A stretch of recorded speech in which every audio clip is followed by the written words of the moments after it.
What is up, everybody? Welcome back to Jared Speaks, episode 21. Grateful as always. This one is going to be different from most of what I bring you. Less personal story, more your deep dive. But I think it might be one of the most important conversations we have had on this show because it touches something almost everybody has an opinion about, and almost nobody has actually examined closely from both sides. Let's get into it. I have always been on the evolution side of things. We came from single cell organisms, life built up gradually over billions of years, natural selection doing the work, one small advantage at a time. That is what I was taught. That is what I believed without really stress testing it. Then I came across an argument I had never heard laid out clearly before. Not a religious argument exactly, a biological one made by a scientist. And it made me stop and actually think about something I had just been assuming was settled.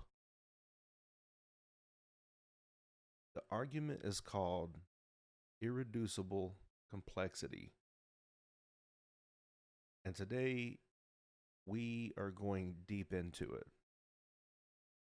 The science, the pushback from mainstream biology, the religious and spiritual angles across different traditions, and the skeptic's case on both sides. I'm not going to tell you what to think by the end of this. I'm going to give you what I found and let you decide for yourself. What does irreducible complexity actually argue? Let me lay out the argument the way its strongest defenders make it, because I think it deserves a fair hearing before we get into the response of it. The term was coined by a biochemist named Michael Behe in a 1996 book called Darwin's Black Box. Behe is a real scientist with a real PhD in biochemistry who has spent decades working in this field. This is not a fringe figure with no scientific background. That matters for how seriously the argument gets taken.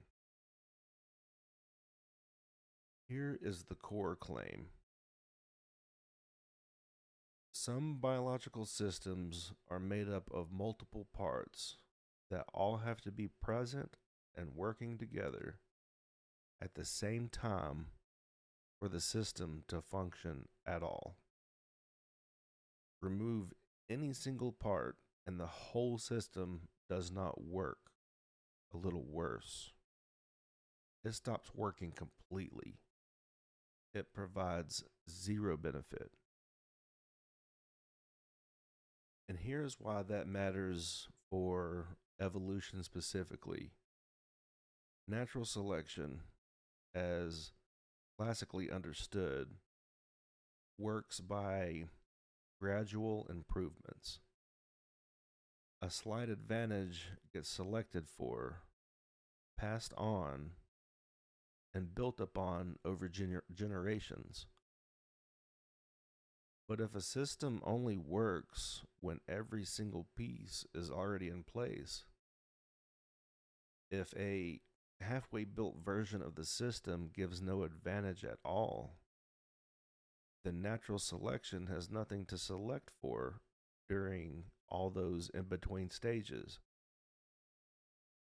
There is no reason for partially formed system to stick around and get refined further if it does not do anything useful yet. The classic example Behe uses is the bacterial flagellum, a microscopic motor like structure that some bacteria use to swim, made of dozens of interlocking protein parts. The way, take away any one part, and the motor does not spin slower, it does not spin at all. I want to bring in the version of this argument that resonated with me personally. Even though it is a little different from Behe's molecular level example. Think about the human body. The heart pumps blood. But blood without lungs to oxygenate it does nothing. Lungs without a heart to circulate the oxygenated blood does nothing. The liver filters toxins the body produces, but without kidneys to handle what the liver passes along, and without intestines to handle waste, and without a circulatory system tying it all together, none of these organs functioning in isolation keeps a body alive. They all have to be there, working together for any of it to work at all. That is the heart of the argument. Certain systems look less like something that was built up piece by piece over time, and more like something that had to arrive as complete, interconnected whole. The conclusion that Behe and others draw from irreducible complexity is part of a broader framework called intelligent design. The argument goes, if a system could not have arisen through gradual, step by step natural selection because in between stages provide no advantage, then most of the reasonable explanation is that system was designed by some kind of intelligence rather than assembled by chance and selection alone. This is sometimes traced back to a much older argument made by a theologian named William Paley in 1802, sometimes called the watchmaker argument. Paley said that if you found a watch lying on the ground, you would immediately recognize from its complexity and the way its parts work together for a purpose that it was designed by someone, not the random result of natural processes. He argued that living things show the same kind of purposeful complexity. And so, by the same logic, they point to a designer. Intelligent design, as a modern movement, does not necessarily name that designer as any specific religious figure. Some versions are explicitly framed as scientific argument, independent of any particular faith. But for most people who find the argument compelling, it does connect to a belief in some kind of creator. And that is where it starts to overlap with religious tradition.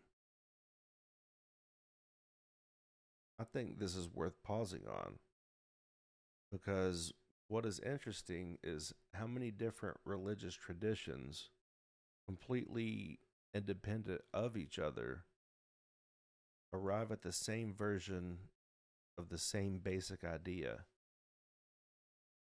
that the complexity and order of the universe points to an intentional source rather than pure chance. In Christianity and Judaism, the book of Genesis describes a deliberate, ordered act of creation, with each part of the world brought into being with purpose and sequence. In Islam, the Quran repeatedly points to the design and order of nature, the sky, the animals, the human body itself, as signs, ayat, meant to be read as evidence of a deliberate creator, Allah. In Hinduism, the concept of Brahman describes an ultimate underlying reality or consciousness from which the material universe emerges and is sustained, often described through cosmological structure rather than chaos. Even in more philosophical or less personified traditions, certain schools of Buddhist thought, classical Greek philosophy with figures like Aristotle's concept of an unmoved mover. There is a recurring intuition across every different culture and eras that order this. It does not usually arise from nothing. That complexity tends to be some kind of source or organizing principle behind it. I found that pattern worth noting regardless of where you land on the actual science. Civilizations with no contact with each other, working from completely different starting points, kept arriving at some version of the same underlying intuition. That alone does not prove anything, but is the kind of pattern this show has spent 20 episodes paying attention to. Now I want to give the other side its full, fair hearing because I promised you I was not going to stack this deck. And because the response from mainstream biology is substantial and deserves real attention. The first most direct response to irreducible complexity is a concept called exaptation. The idea is that a part of a system did not necessarily evolve for the function it currently serves. It may be evolved originally for a completely different purpose and only later got co-opted or repurposed into its current role as part of a larger system. The bacterial flagellum example is actually where this gets tested directly. A biologist named Kenneth Miller, notably a practicing Catholic himself, not someone arguing from an anti-religious position, pointed out that a smaller subset of the proteins that make up the flagellum form a separate, fully functional structure on their own called a type 3 secretion system, which some bacteria use to inject toxins into other cells. In other words, a piece that looks irreducible within the flagellum actually has a known functional simple precursor that does not entirely different and works perfectly well on its own. That directly challenges the claim that there is no possible functional intermediate stage. This connects to a broader concept called scaffolding, where an earlier version of a structure might rely on a temporary support system that is later lost once more refined structure becomes self sufficient. Similar to how scaffolding around a building gets removed once the structure stands on its own, leaving the final result looking like it could not have been built in any other way, even though the scaffolding was there during construction. On the human body argument specifically, the heart, lungs, liver, kidneys all needing each other, the biologist would point out that this is a description of how organisms work today.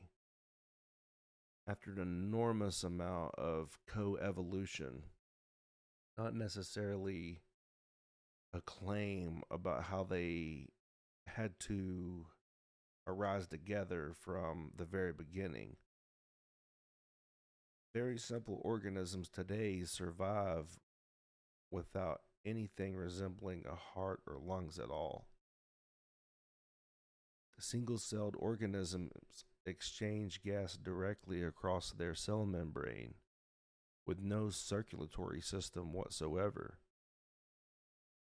As organisms grew larger and more complex over enormous spans of time, increasingly specialized systems for handling oxygen, waste, and circulation could have co evolved gradually alongside each other, each small change providing some advantage at the size and complexity the organism had at that time, not appearing instantly as finished interlocking unit. It is also worth being precise about the word theory here, because I want to correct something I said earlier in my own thinking before we even got into this.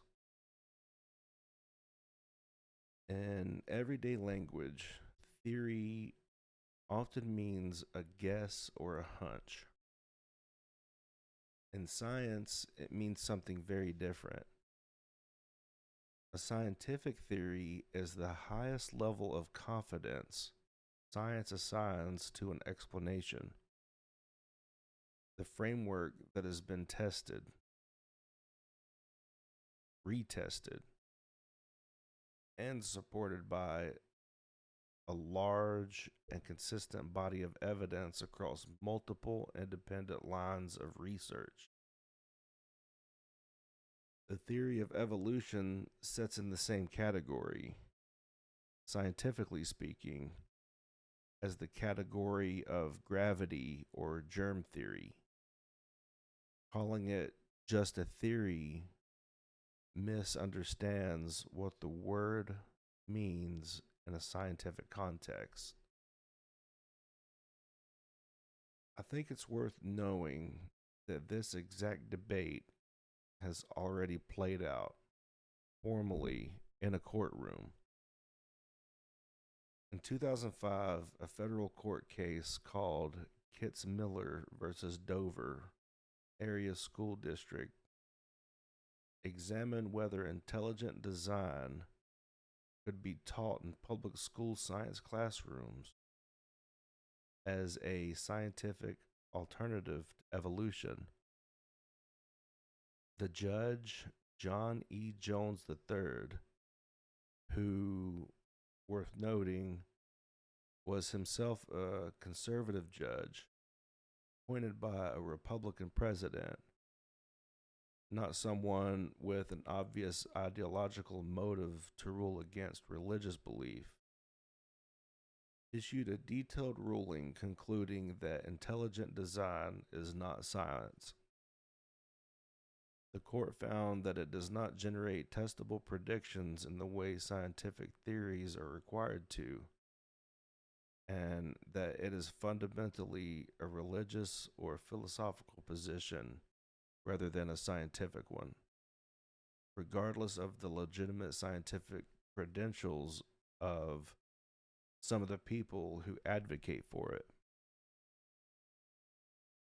That ruling does not settle the philosophical or spiritual question of whether a creator exists, and it was never meant to. What it settled within the American legal and educational system specifically is the narrower question of whether intelligent design qualifies as science that belongs in a public school biology classroom alongside evolution. I think that it is important distinction to hold on to the scientific question. Does the evidence support gradual evolution through natural selection as a mechanism? And the philosophical or spiritual question, is there an intentional source or consciousness behind existence? Are not actually the same question, even though they often get collapsed into one argument. Let me try to stillman the skeptical position toward each side, because I think real intellectual honesty requires doubting both directions equally. The skeptic of intelligent design would say this: throughout history, we cannot currently explain how this could have happened naturally, has repeatedly turned out to mean we have not figured this out yet, not it is impossible. Lightning, disease, the orbits of planets, all of these were once attributed to direct divine action because no natural mechanism was understood. And all of them eventually received complete naturalistic explanations once the science had caught up.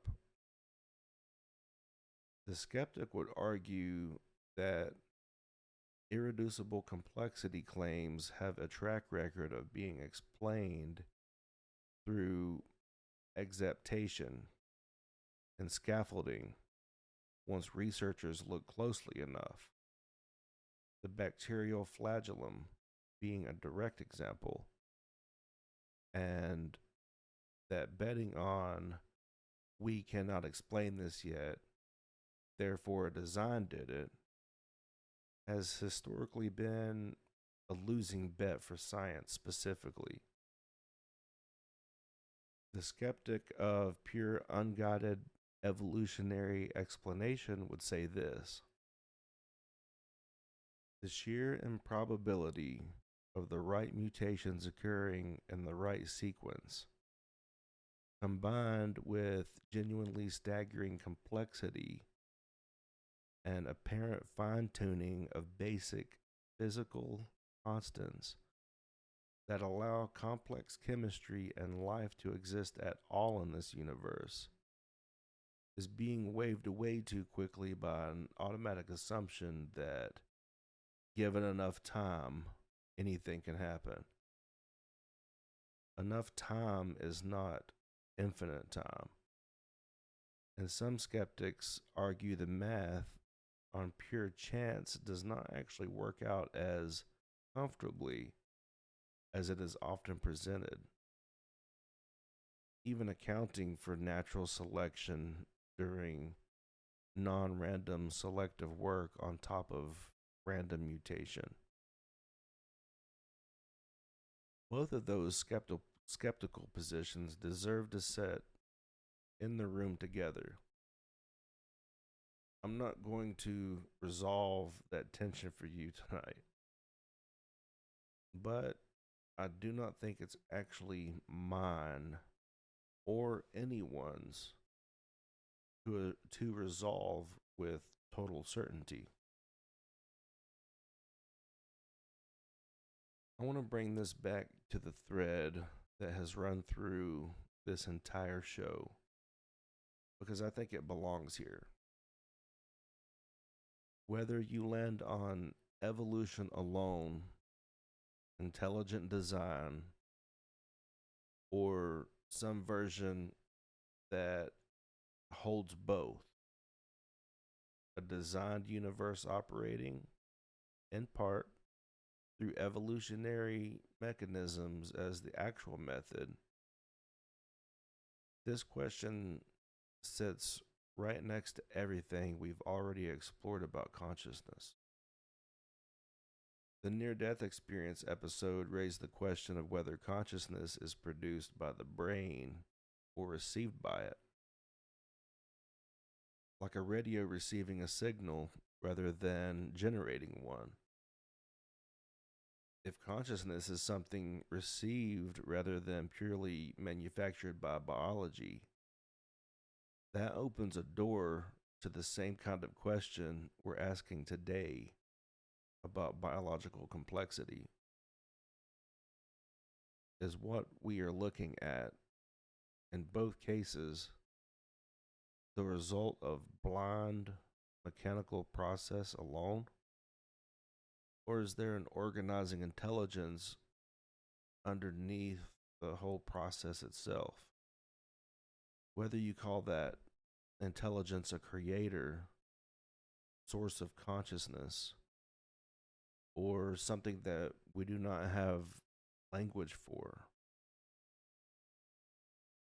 I do not think you have to choose between being a person who values evidence and a person who holds space for something beyond pure mechanism. I think the most honest position, the one I'm actually setting in tonight, is curiosity without forced certainty in either direction. I want to hear where you land on this one genuinely. Does the irreducible complexity argument move you? Or does the exaptation and scaffolding response settle it for you? Do you hold both at once? Accepting evolution as the documented mechanism while still believing something intentional set the whole system in motion? Drop your honest take in the comments. I'm not looking for an argument. I'm looking for how people who think deeply about this are actually landing on it. That is episode 20, everybody. I went into this one fairly settled on the evolution side and came out of researching it with a lot more respect for how genuinely difficult this question is to settle with certainty either direction. I think that is a good place to leave you too. Not certainly. Real, honest curiosity. Follow the show on Spotify, Apple Podcast, iHeartRadio, or YouTube. Leave a rating if you can. Share this with somebody who loves a real argument examined honestly from both sides. New episode tomorrow. Stay curious, take care of yourselves, and I will talk to you then.